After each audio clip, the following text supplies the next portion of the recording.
Welcome to my YouTube channel. तो ये video working with text files का तीसरा सब टॉपिक है जिसका नाम है अंडरस्टैंडिंग द रेगुलर एक्सप्रेशन। तो चलिए शुरू करते हैं।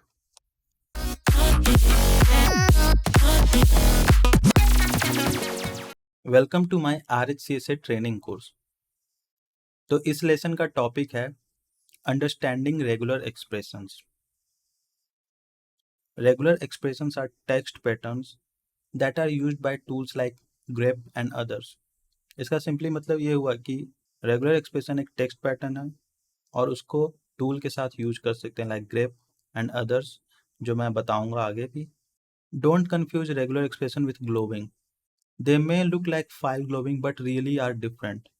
क्योंकि जो पैटर्न रेगुलर एक्सप्रेशन में यूज करते हैं वो काफ़ी कॉमन हो सकता है ग्लोबिंग से, पर रेगुलर एक्सप्रेशन में जो हम सर्च पैटर्न का यूज करते हैं वो किसी फाइल के इनसाइड देखने के लिए यूज करते हैं, जबकि ग्लोबिंग फाइल के नेम के लिए यूज करते हैं, लाइक फाइल नेम सर्च करने के लिए। और रेगुलर एक्सप्रेशन फाइल के inside like for example text को सर्च करने के लिए यूज कर सकते हैं। चलिए एग्जांपल समझते हैं। Grep single quote A asterisk single quote A asterisk. जो पहला सिंगल कोट के अंदर ए स्ट्रिक है वो रेगुलर एक्सप्रेशन है। जो ए स्ट्रिक कोट के बाहर है वो ग्लोबिंग है, जो कि रिफर करता है ए से स्टार्टिंग वाले फाइल नेम को। ध्यान रखिएगा कि रेगुलर एक्सप्रेशन को आप सिंगल कोट के अंदर यूज करें। Regular expressions are for use with specific tools only. Grep vim awk sed. आप रेगुलर एक्सप्रेशन को कुछ स्पेसिफिक टूल्स के साथ ही यूज कर सकते हैं like grep vim awk sed. Extended regular expression enhance basic regex features. Regex मतलब regular expression होता है, और एक्सटेंडेड रेगुलर एक्सप्रेशन को यूज करने के लिए हमें ऑप्शन का यूज करना पड़ता है यूटिलिटी के साथ, लाइक ग्रेप यूटिलिटी में EGRP यूज करना पड़ता है, जो कि मैं एग्जांपल देकर आगे वीडियो में दिखाऊंगा। अगर आपको रेगेक्स यानी कि रेगुलर एक्सप्रेशन के बारे में डिटेल में जानना है तो आप मैनुअल पेज देख सकते हैं, यानी मैन पेज भी देख सकते हैं। मैन पेज मैनुअल पेज एक ही बात है। तो आप बस कमांड पे लिखिएगा मैन 7 रेगेक्स, ये आपको डिटेल से मैनुअल पेज दिखा देगा, आप पढ़ सकते हैं।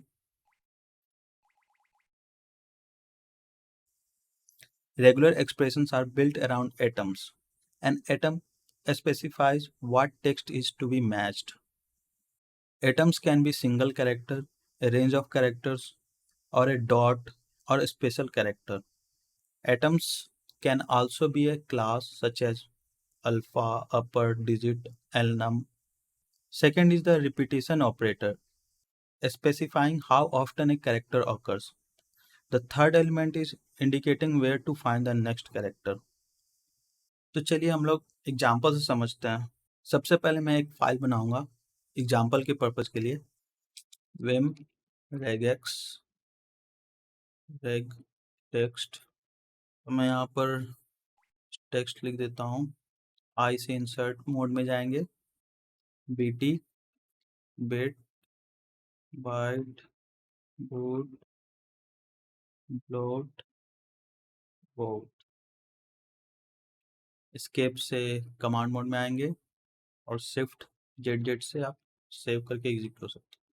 तो चलिए मैं आपको एग्जाम्पल का यूज करके दिखाता हूँ। तो मैं ग्रेप यूटिलिटी का यूज करूँगा यहाँ पर, ग्रेप b.t रेग टेक्स्ट। तो b.t पैटर्न के लिए सर्च कर रहा है, और इस पैटर्न में स्पेशल कैरेक्टर डॉट है जिसका फंक्शन है एक सिंगल कैरेक्टर। मतलब कि ये कमांड पैटर्न के लिए सर्च कर रहा है जिसमें b फर्स्ट पोजीशन पे होगा और t थर्ड पोजीशन पे, और उसके बीच में एक कैरेक्टर, जैसा कि आप यहाँ पर आउटपुट में देख रहे हैं।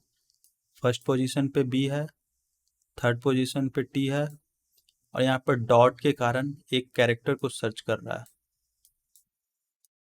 रेग टेक्स्ट फाइल के अंदर। तो यही है रेगुलर एक्सप्रेशन। चलिए और एग्जांपल देख लेते हैं। और उसके बाद के कैरेक्टर से कोई मतलब नहीं है। ध्यान रखिएगा कि मैंने बोला था कि आप हमेशा रेगुलर एक्सप्रेशन को सिंगल कोट के अंदर यूज कीजिएगा। कभी कभी ये वर्क करता है, कभी कभी ये वर्क नहीं करता है। तो जब ये वर्क नहीं करेगा तो आप कंफ्यूज हो जाइएगा कि क्यों वर्क नहीं कर रहा है। तो ये बेटर प्रैक्टिस है कि आप सिंगल कोट में हमेशा यूज करें। चलिए अगला एग्जांपल देखते हैं। Grep single quote B dot asterisk T reg text. तो यहाँ पर एस्ट्रिक रिपीटेशन ऑपरेटर है और ये रिपीटेशन ऑपरेटर स्टैंड्स में ऑकर जीरो और मोर टाइम्स, मतलब कि बी और टी के बीच में जीरो या उससे ज़्यादा कैरेक्टर हो सकते हैं। चलिए आउटपुट से समझाता हूँ। तो देखिए बी और टी के बीच में कोई कैरेक्टर नहीं है, तो ये एस्ट्रिक का मतलब यही होता है कि जीरो या उससे ज़्यादा। देखिए यहाँ पर एक कैरेक्टर है, यहाँ पर दो कैरेक्टर है, यहाँ पर भी दो कैरेक्टर, यहाँ पर तीन कैरेक्टर हैं, यहाँ पर दो कैरेक्टर है। चलिए अगला एग्जांपल देखते हैं। ओ एस्ट्रिक टी। सो यहाँ पर रेगुलर एक्सप्रेशन ओ एस्ट्रिक है और एस्ट्रिक यहाँ पर बी और टी के बीच में ओ को जीरो या उससे ज़्यादा बार आए उस पैटर्न को सर्च करेगा। चलिए आउटपुट से समझते हैं। यहाँ पर देखिए ओ का ऑकरेंस एक बार भी नहीं हुआ तो भी आउटपुट आया, और ओ का ऑकरेंस मतलब कि ओ दो बार आया। उसमें बोट इसलिए नहीं आया क्योंकि उसके बीच में ए है जो कि रेगुलर एक्सप्रेशन से मैच नहीं कर रहा। चलिए अगला एग्जांपल देखते हैं। Dot question mark T. काफ़ी इंटरेस्टिंग एग्जांपल है। देखिए कुछ भी आउटपुट नहीं आया, इसलिए नहीं आया क्योंकि यहाँ पर जो क्वेश्चन मार्क है वो एक्सटेंडेड रेगुलर एक्सप्रेशन का पार्ट है, और एक्सटेंडेड रेगुलर एक्सप्रेशन को यूज करने के लिए हमें ऑप्शन का यूज करना पड़ता है। तो ग्रेप में हमें ई ग्रेप यूज करना पड़ेगा बजाय रेगुलर ग्रेप के। चलिए मैं ई ग्रेप लिखता हूँ, फिर single quote B dot question mark T single quote reg text. तो देखिए हमें आउटपुट दिख गया। यहाँ पर जो क्वेश्चन मार्क है बी और टी के बीच में जीरो या एक कैरेक्टर के पैटर्न को सर्च कर रहा है, जबकि एस्ट्रिक क्या कर रहा था, जीरो या उससे ज़्यादा। समझिएगा डिफरेंस, एस्ट्रिक जीरो या उससे ज़्यादा और क्वेश्चन मार्क जीरो या एक। सो ध्यान रखिएगा दोनों एक्सप्रेशन अलग है।